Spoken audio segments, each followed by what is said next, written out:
देखिए, ये अधिकार यात्रा में निकले हैं, उसका सीमांचल में आए हैं तो हमारे तरफ से तो स्वागत है ही उसका।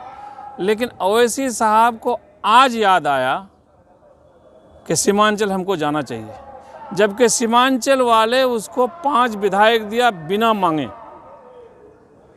और 5 साल बीतने जा रहा है, 2.5 साल बीत गया। इस बीच में हम लोग 4 विधायक उसके पार्टी को छोड़कर, उसके रवैये को देखते हुए उसका पार्टी छोड़ना पड़ा। और हम लोग राष्ट्रीय जनता दल में जब गए तो उसको सेंट्रल से खबर आई,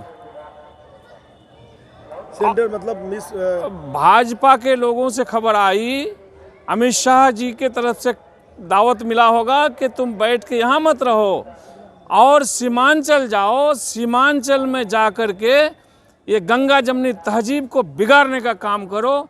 और वो आए यहाँ पर, अपना जो कुछ दिन पहले वादा मुहादा करके गए थे उसको इस बात का कोई एहसास नहीं, और आकर के सिर्फ और सिर्फ 4 विधायक को अभद्र शब्द और बद्दुआ दे के गई।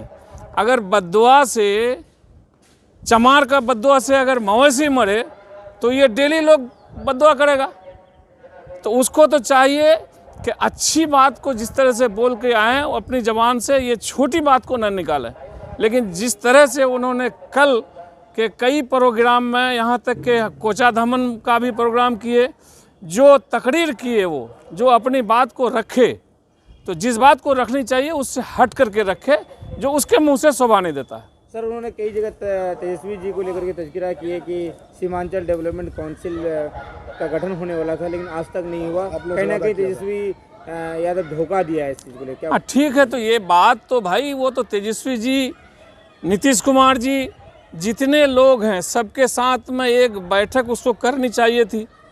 और उसके पास 5 विधायक भी था, आकर के पटना में बैठते, और पटना में बैठ कर के हम 5 विधायक के साथ में जा कर के उसके साथ में एक मीटिंग करनी चाहिए थी कि हमारे सीमांचल से 4 विधायक आया है जीत कर के, हमारा हक 4 विधायक का बनता है, 5 विधायक का सीमांचल में, तुम 2 क्या देते हो। लेकिन उसको तो फुर्सत नहीं, और अवक तवक आकर के अब आके बयान देते हैं कि हमारा अब तेजस्वी ऐसा है तो नीतीश कुमार ऐसा है। अरे आप बताओ भाई, आपके ऊपर लोग यकीन करके आपकी बातों को सुनकर आपके 5 विधायक को जिता करके भेजा, लेकिन आप क्या उस 5 विधायक का खुशखबरी लेने के लिए पूरे पिछले 2.5 साल में आए? क्यों नहीं आए? उन्होंने कहा सर सभा में कि हम आना चाहते थे, लेकिन इन लोगों की तरफ से मनाही था, अब आइएगा, 2 महीना बाद आइएगा। मैं खुद कहा सदर साहब को, सदर बिहार को, कि भाई ओवैसी साहब को दावत कीजिए। फिर मैं खुद ओवैसी साहब को टेलीफोन से किया खबर, वो रिसीव नहीं किए, तो फिर मैं आदिल हुसैन को और जो है वो माजिद हुसैन को, दोनों को हम लोगों ने कहा कि भाई सीमांचल में एक बार सदर मोहतरम का आना बहुत ज़रूरी है।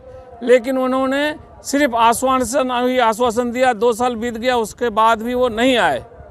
और हम लोगों को जो प्रताड़ित किया जा रहा था, पब्लिक के तरफ से भी, गार्जियन के तरफ से भी, हुकूमत के तरफ से भी, और प्रशासन के तरफ से भी, हम लोग बर्दाश्त नहीं कर सके। चूँकि हम लोगों को जनता वोट बहुत उम्मीद के साथ दिया था, बहरहाल हम लोग बर्दाश्त नहीं कर सके, और लोगों को के काम पर उतरने के लिए हम लोगों ने भाजपा से बचने के लिए, सरकार जो भाजपा बना सकती थी उसको हम लोगों ने तोड़ा, और महागठबंधन की सरकार को बनाने का काम किया। कई सभाओं में ये बोले कि ये लोग अपना पार्टी छोड़ के गए, लेकिन काम कुछ भी नहीं कर रहे हैं, कि क्योंकि रूटीन वर्क ही कर रहे हैं आप लोग। उनका कहना है कि रूटीन वर्क कर रहे हैं, उसके अलावा तो कुछ लेके आए नहीं, तो फिर क्या फ़ायदा जाने का।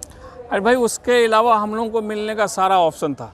ओवैसी जैसा आदमी को का जो भय था बिहार में, जो हम 5 विधायक ने ओवैसी को बिल्कुल ओरिजिनल शेर बना दिया था, उसका इस्तेमाल नहीं करके, वो शेर तो छोड़िए, वो जिस तरह से हम लोगों को कह रहे थे कि गिदड़ के तरह से है, वो खुद गिदड़ के तरह से 2.5 साल तक रहे। और आज फिर आरएसएस के कहने पर हिंदू मुस्लिम का यहाँ पर झंझट पैदा कराने के लिए सीमांचल आकर के वो गलत बयानी कर रहे हैं। सवाल तो आप पर भी उठेंगे, जब आप उसके साथ थे तब, और अब आप कह रहे हैं कि हिंदू मुस्लिम का झगड़ा। हाँ बिल्कुल सवाल उठेंगे, सवाल उठेंगे इसलिए कि हमने सारी बात को रख दिए। देखिए, मैं साफ साफ बोलता हूँ, क्योंकि इससे पहले भी आप लोग सुने होंगे जो हम पर तीर और बौछार चला रहे थे, उस वक्त हम बर्दाश्त करते रहे, लेकिन लास्ट में जब मुझे बर्दाश्त से बाहर हो गया तो हमने भी पूर्व विधायक जी को अपने सभा में लगभग 16-17 हज़ार 20 हज़ार आदमी के सामने में हम उसका चिट्ठा, काला चिट्ठा खोल दिए थे।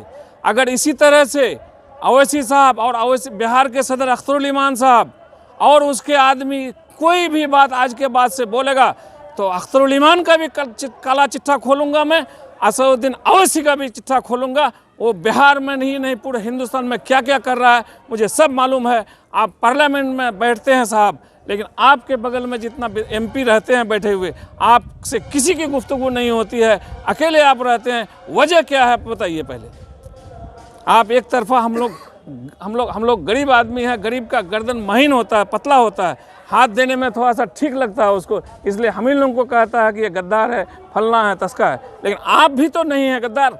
आप पत्रकार बंधुओं से मैं एक बात कहना चाहता हूँ, बिहार के सदर जो इतना साफ साफ बोलते हैं, कई साल पहले कई पार्टी वो बदले, तो वो क्या गद्दार नहीं हुए?